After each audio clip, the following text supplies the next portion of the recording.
airplane scene, the airplane scene. Obviously I do my own stunts and stuff like that. So Which was, do you want to explain? Crawling on the floor. just crawling on the floor. It takes a lot of effort, throwing myself on the building back and forth, holding onto the chair, pretending that my legs are flying up.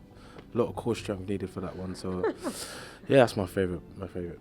I'm just going to say that Tosin had to be told by Brad about gravity, and so that if the plane windows were smashed in, you wouldn't be able to stand upright, like go like this as if things are blowing in your face. That's such a Brad thing to do, though, isn't it? But Telling us what you forgot, you wouldn't be able to do that. Yeah. if the car, because he did it in the car scene as well. He was like, if the car was going backwards, you wouldn't be going in that direction. Yeah, we need guidance. You make a mistake and you correct yourself. You just pick up from where you left off. I would say I thought I really loved shooting the scenes at the party, and the ones with the bike chase afterwards. I just thought the kind of getting suited and booted and all of us going off and having our little moments there. And then for me personally, I got to have that kind of challenging scene with Lenny Henry's character Barton, and so I really loved that. Not to copy Tosin's answer, because that would have been one of them. I'm going to go with the motorbike scene, just because one, we weren't really driving the motorbike. Sorry, spoiler alert.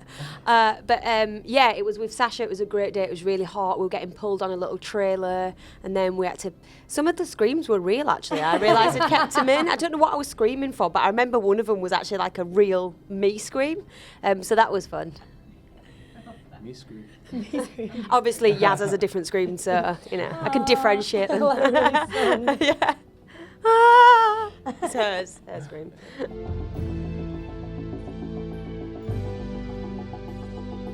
I think it's absolutely a possibility that the master is manipulating the situation and manipulative, and his ability to trick our entire group into believing he is O, and doing that so seamlessly, and then having that reveal and the continual manipulation of everyone within his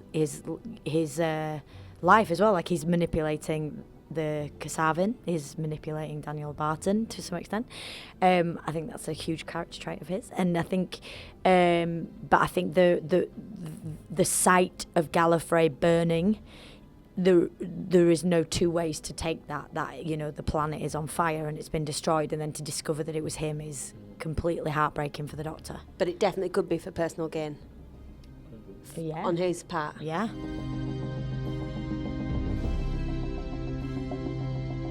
Would you say Graham? Would you? Because I know he asks it, and we stand there like we've suggested that. But do you think?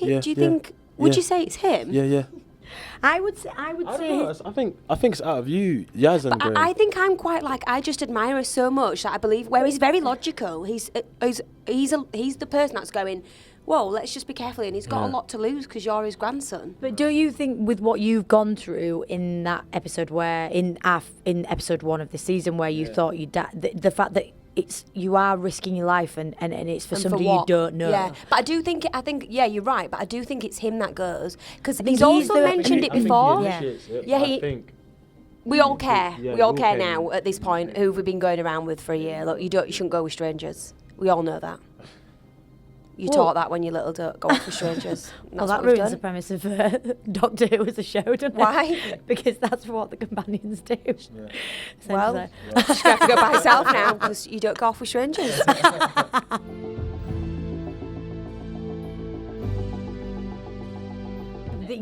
I think we're allowed to say the monsters are terrifying.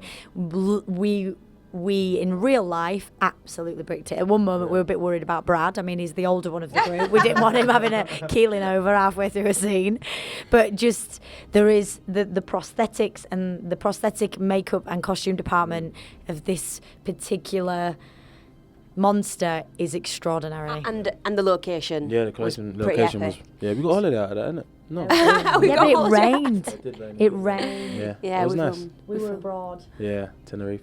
I don't know if you know Oh, well, it's out there now, isn't it? So. I went to Tenerife, but it rained. I'm not going to say it because I'm not getting into trouble. That's two well, people that got into trouble. He said it first. But we were absolutely gutted because obviously, like in the UK, we're not famed for weather.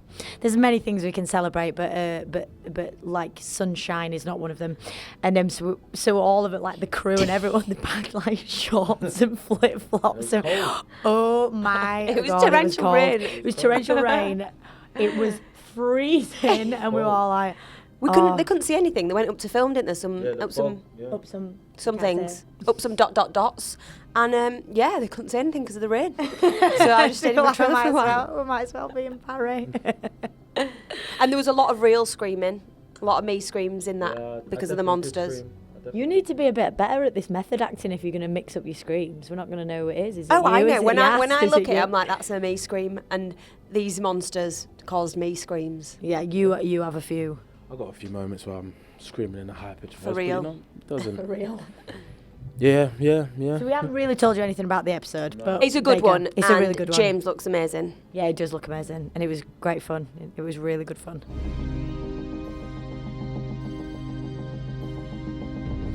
This is not so much what we film, but what's to come is. I think I'm allowed to say this. I don't know. Yeah, but what if you're not? Shall I whisper it to my friends? Yeah. Oh, I think you're right. We've we already said that yesterday. Yeah. So it's an Easter egg because it's happened. We change costumes this time, whereas this time wherever we go. Not every time. Not every time, but when we go places, we get in that wardrobe and we have a costume change, which for me is really exciting because I really wanted to wear clothes like that. I didn't want to wear my own jacket and stuff. I would say you're gonna have to go. Just the I'll hold it. I like okay, being in my all right, view. cool. Just the stunts that come up, like you know, we really up the scale.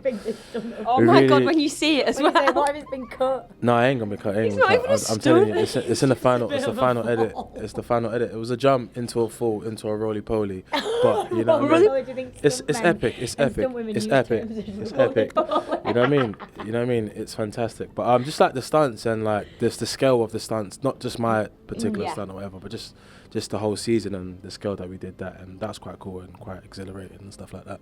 I would say a highlight for me, which has been, and it doesn't spoil anything, is scenes with Sasha. Like, I absolutely adore the kind of two-handed moments, like on the Eiffel Tower, and having that chemistry and I suppose the way the scenes dance around each other and particularly the way those two characters bat off each other and rile each other, and I really, really loved those moments. So tune in to Doctor Who on Sundays at 8 p.m. BBC America.